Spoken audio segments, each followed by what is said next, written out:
O kwento ng isang pulubi.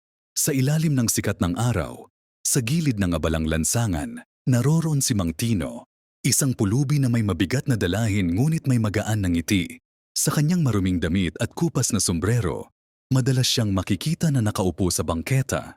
Bitbit ang isang lumang lata na puno ng barya at kaunting papel.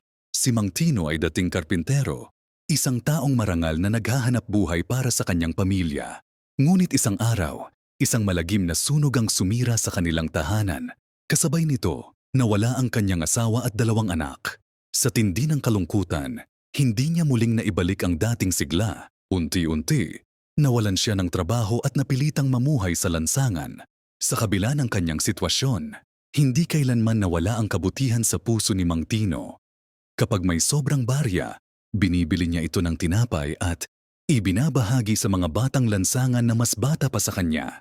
Madalas niyang sabihin, hindi lahat ng nawalan na ng pagkakataon. Naniniwala siyang ang bawat araw ay may dalang pag-asa. Kahit pa tila ito'y nagtatago sa likod ng ulap, isang araw, habang namamalimos, nilapitan siya ng isang batang babae na nagngangalang Ella. Inabutan siya nito ng sandwich at inupuan siya. Habang nagkukwentuhan, nalaman ni Ella ang kwento ni Mang Tino. Naantig siya, kaya't kinuwento niya ito sa kanyang mga magulang. Nagkataong ang ama ni Ella ay may-ari ng isang organisasyon para sa mga nangangailangan. Makalipas ang ilang araw, bumalik si Ella kasama ang kanyang ama. Tinulungan nila si Mang Tino na makahanap ng pansamantalang tirahan at binigyan siya ng pagkakataong magtrabaho sa kanilang foundation bilang tagapamahala ng mga donasyon. Unti-unti, bumangon si Mang Tino mula sa kanyang pagkakalugmok. Mula noon, naging inspirasyon si Mang Tino sa iba pang pulubi sa lansangan.